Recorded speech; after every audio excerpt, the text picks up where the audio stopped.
Best orienteering course in the world, 10 days. Morning PT, then advanced land navigation deep into the night. Reading terrain, not just maps. Fingers, cuts, following water, staying high. Maps came alive, became great at it. Judging distance, drawing topo maps. Instructors tailed us first, hauled ass. Then weeks on our own. Culminated in a 7-day, 7-night final exam. Solo. Map, compass, navigate point to point. Humvee at each stop, cadre's note time, give next coordinates. Unknown number of points, unknown time limit. Good truck takes you forward, bad truck takes you back to base, pack your shit, go home. Most times didn't know if I passed until the truck stopped. Day 5, 30 guys left. Rocking every test, 90 minutes ahead of drop dead time usually. Final test, 40-mile land nav ball kicker. Then the unthinkable, got lost, wrong ridge, double-checked map compass, saw the correct ridge across the valley, south. Roger that, clock ticking now. Dropped dead time unknown, but knew I was cutting it close. Sprinted down steep ravine, lost footing, jammed left foot between boulders. Ankle popped, immediate pain, checked watch, gritted teeth, laced boot tight, hobbled up the other side. Final stretch, ankle blew up huge, had to untie boot, moving slow. Convinced I was done. Humvee unloaded us second to last camp. Wrong, iced ankle all night. Knew next day's nav test likely impossible. Didn't quit, showed up, fought. Missed time on an early checkpoint, that was it. Didn't hang my head, injuries happen, gave everything, effort doesn't go unnoticed. Delta cadres like robots, no personality shown, but leaving compound, officer in charge calls me in, shakes my hand. Goggins, you are a stud. Want you to heal up, come back, try again. Believe you'll be a great addition to Delta Force someday.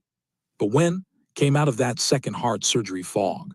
IV drip beeping monitors, fluent in that medical language. Maybe I'd know if my heart was finally whole. If someday would ever come, hand over heart, listen for clues. After Delta failure, back to SEAL teams. Land warfare instructor. Morale flagged. Guys with less skill, less commitment in the fight. Me. Moored in no man's land. Glass ceiling. Did I hit it or slide it into place myself? Somewhere in between. Living in Brazil, Indiana taught me prejudice is everywhere. Every person, organization, being the only, your choice how to handle it, can't make it disappear.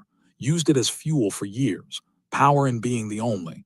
Forces you to juice your own resources, believe in yourself against unfair scrutiny. Increases difficulty, makes success sweeter. Kept putting myself in those situations. Fed off being the only. Brought war to people, watched excellence explode small minds. Didn't cry about it, took action, said go fuck yourself, used prejudice as dynamite. But that raw material only gets you so far. Confrontational style created needless enemies. Limited my access to top teams. Career at crossroads, couldn't dwell. Had to find higher ground, turn negative to positive. Didn't just accept instructor duty. Became the best fucking instructor possible. On own time, launched Ultra Quest. Revived stalled career, back on track, until the broken heart diagnosis. But even that had a positive side. Post-op hospital bed fading in and out, or so they thought. Doctors, nurses, wife, mother, voices bleeding together. White noise, but I was wide awake. Listening to my wounded heartbeat, smiling inside, knowing finally, definitively, scientifically. I was as uncommon as any motherfucker who ever lived. Born that way, maybe, but forged through relentless fucking pressure. That's the journey to becoming uncommon amongst uncommon. It's not a title you achieve, it's a standard you live by. Constantly seeking the next challenge, the next layer of armor for your mind. Understanding that complacency is the enemy, even when you're surrounded by the best. It's lonely, it hurts, it requires sacrifice, but it's the only path to discovering your true potential. Talent. Fuck talent. Give me grit, give me obsession, give me the willingness to suffer. That's the real requirement. Chapter 10, The Empowerment of Failure. Yeah, you read that right, empowerment. Most people hear failure and they fucking run, they hide, they make excuses, they blame the world, their parents, their bad luck, anything but themselves. Failure tastes like shit, feels like getting kicked in the teeth, leaves you exposed and raw. And that's exactly why you need to fucking embrace it. That's where the growth is. That's where the fuel is hidden. September 27, 2012. Picture this stage, 30 Rockefeller Center, New York City. Second floor, makeshift gym, me standing under the lights. Not just any lights, the fucking Today Show lights. Savannah Guthrie is there. Matt Lauer, yeah, that guy is there. Guinness Book of World Records official is there. Cameras rolling, the mission. Break the 24-hour pull-up world record, 4,020 pull-ups.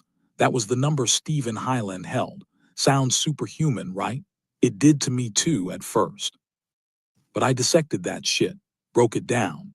6 pull-ups a minute every minute for 24 hours straight. 10 seconds of work, 50 seconds of rest. Seemed doable. Why? Because I'd put in the fucking work. My second heart surgery, the one to fix the hole I didn't know I had for most of my life, had actually worked.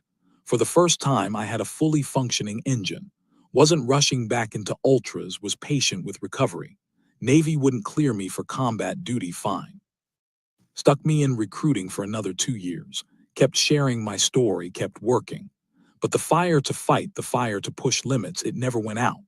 Running wasn't really an option with lingering issues and the need to let my body fully heal. So I found the pull-up bar. For 5-6 months leading up to this Today Show bullshit, I lived on that bar.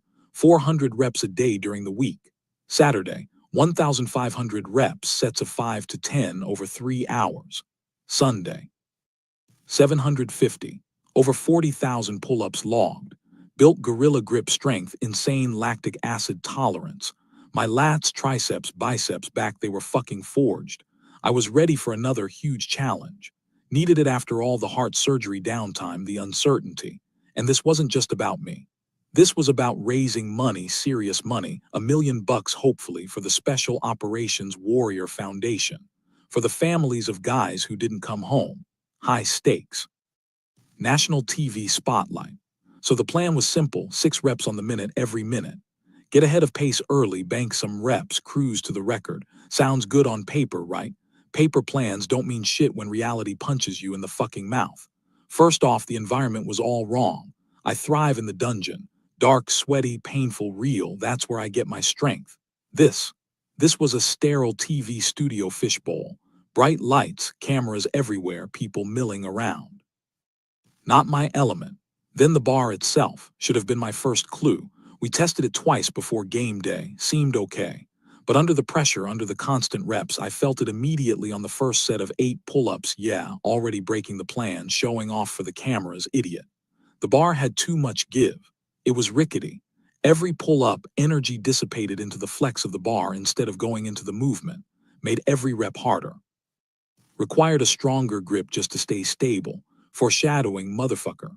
So it begins, Savannah Guthrie says. Clock starts. I'm smiling, looking relaxed. But inside, alarm bells. This bar feels wrong. This environment feels wrong. My usual power isn't there. Anticipating a long fucking day. Blocked it out. Had to. Looser bar just means stronger effort required. Another opportunity to be uncommon, right? That's the bullshit I told myself. Kept to the plan mostly. 6 reps on the minute. People passing by outside on the street, waving, cheering, wave back, but it wasn't easy. That rickety bar was stealing my energy. Every rep felt like pulling through mud. Hundreds of pull-ups in, dissipation took its toll.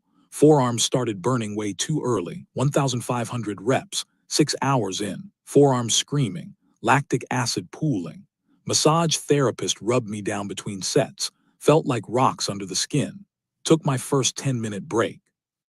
Way ahead of pace, sun setting outside. Room felt a bit cooler, but stepping back to that bar, something felt off. The long break, the food I ate, a fucking cheeseburger, breaking my liquid diet plan because my carb drink wasn't working and I had no plan B, trying to stabilize the bar by tying it to the rafters. Instead of recharging, my body felt heavy, sluggish. Doubt, that insidious little bitch, started whispering in my ear, carving out a home in my brain for the first time that day. I kept grinding. 5 hours later, maybe 500 more pull-ups. That's less than 2 reps a minute average. Body shutting down, mind swirling in panic. The pledge I made, the money I was supposed to raise, the record I staked my name on, slipping away on national fucking television. Knew right then, no way on earth I was getting it done. Total muscle failure approaching fast. Much faster than the 1,000 pull-ups I could usually rock in 3 hours at the gym. How was this possible? Tried to bull through. Tension, lactic acid overwhelmed everything. Upper body felt like a lump of dough. Never hit true muscle failure before. Run on broken legs, yeah. Run 100 miles on broken feet, done it. Face death, fear, impossible odds. But this slow, grinding halt, pulling the plug late at night, second floor of the NBC tower after maybe 2,500 reps, couldn't even lift my hands high enough to grip the bar anymore, let alone clear it. Just like that, over, no celebratory breakfast, no record. No $1 million raised, though we did raise a good chunk, failed in front of millions. So what do you do then? Crawl into a hole, hang your head in shame and misery. Let the haters and doubters have their day. Fuck no, that ain't the Goggins way. That ain't the way of anyone who wants to achieve anything meaningful. To me, a failure is just a stepping stone. It's a fucking gift, wrapped in sandpaper maybe, but a gift nonetheless. It's information, it's fuel. It's an opportunity to conduct a brutal, honest autopsy on your own performance. Next morning, phone blowing up. Sympathy, criticism, didn't care. Left it in the hotel room, went for a run. Central Park, needed zero distraction. Needed time to go